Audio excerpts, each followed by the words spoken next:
धन्यवाद बच्चों। आज मैं क्लास 10 का पहला पदभाग सूरदास के द्वारा रचित पद पढ़ाने जा रहे हैं। ध्यान से सुने और समझने की कोशिश करें। तो क्या है आज पढ़ना? सूरदास।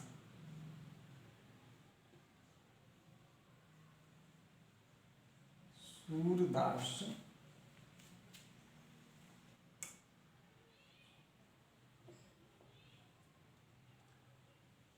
सूरदास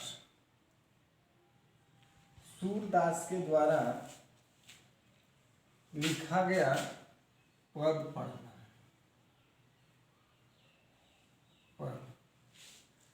बच्चों, यहाँ ध्यान देने वाली बात है, सूरदास जो पद लिखे हैं इसमें श्री कृष्ण और गोपियों के अनन्य प्रेम को दर्शाया गया है। घटना है कि श्री कृष्ण गोपियों को यह कह करके वृंदावन से गोकुल चले गए, गोकुल से वृंदावन चले गए कि हे सखी, मैं कुछ ही दिनों के बाद पुनः आपके पास वापस आऊँगा। लेकिन संजोग समझिए कि जब गोकुल से श्री कृष्ण वृंदावन चले गए तो पुनः गोपियों के पास वे नहीं आ पाए और उन्होंने एक योग संदेश उद्धव के द्वारा गोपियों के पास भेजवा दिए। गोपियां यह योग संदेश को किसी भी शर्त पर स्वीकार करने को तैयार नहीं हुए और वह उद्धव को उलाहना देते हुए कहते हैं, उद्धव तुम हो अति बड़भागी।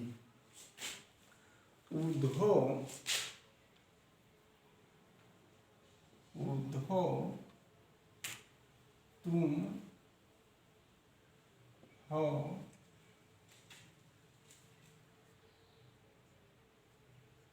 अति बड़ भागी। देखिए बच्चों, यहाँ देखना है, उद्धव तुम हो अति बड़ भागी के माध्यम से गोपियां उद्धव को कहती तो हैं कि हे उद्धव, आप बहुत भाग्यशाली हैं, लेकिन ये दबे जुबान गोपियां उसे भाग्य विहीन कहते हैं, क्योंकि गोपियों का मानना है कि हे उद्धव, अपरस रहत स्नेह तगाते नाहिन मन अनुरागी। यानी हे उद्धव, आप जो रस रूपी यानी प्रेम के रस रूपी श्री कृष्ण के सानिध्य में रहते हुए भी उनके प्रेम को आप नहीं समझ सके, इसलिए आप बड़भागी हैं। बच्चों, यहाँ ध्यान देने वाली बात है कि गोपियाँ भले ही उद्धव को बड़भागी कहती हैं, लेकिन वो कह क्या रही है कि हे उद्धव, तुम बहुत ही भाग्य विहीन हो, क्योंकि तुम श्री कृष्ण रूपी प्रेम के सागर के सानिध्य में भी रहते हुए तुम उनके प्रेम को नहीं समझ सका। हे उद्धव, तुम उस प्रकार हो, किस प्रकार?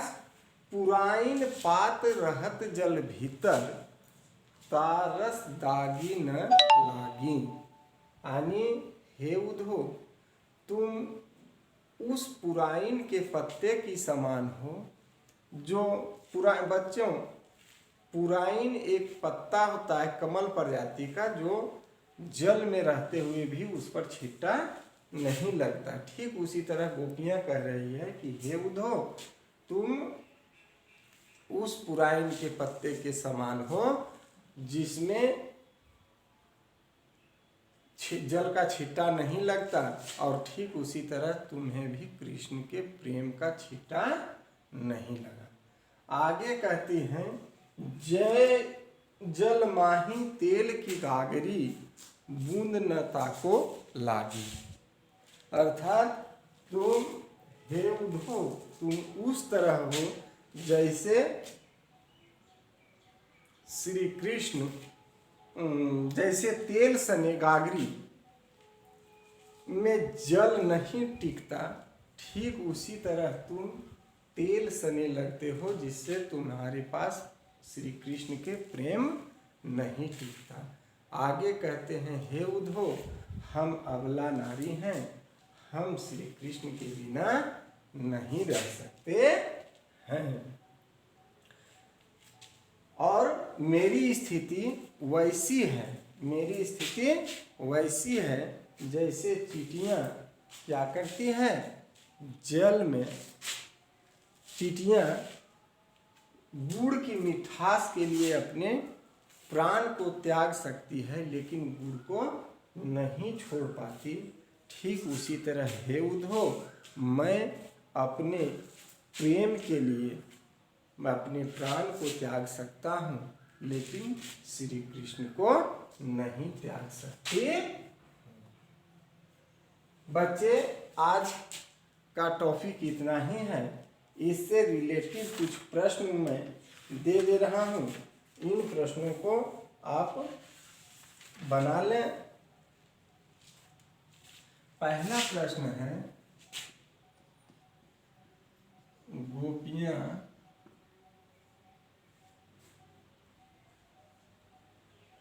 उद्धव को भाग्यवान, गोपियाँ उद्धव को भाग्यवान क्यों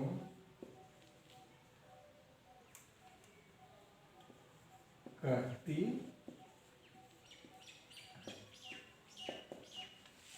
दूसरा है, गोपियाँ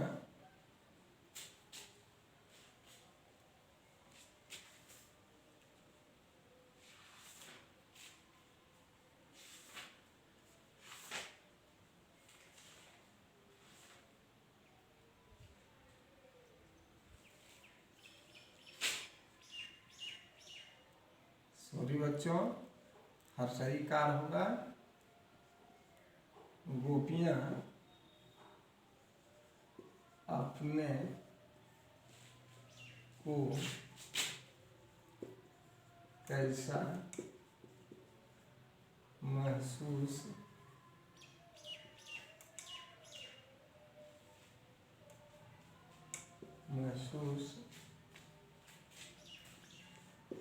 करती?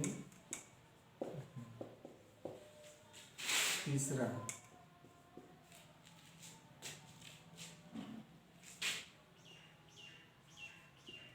उद्धव को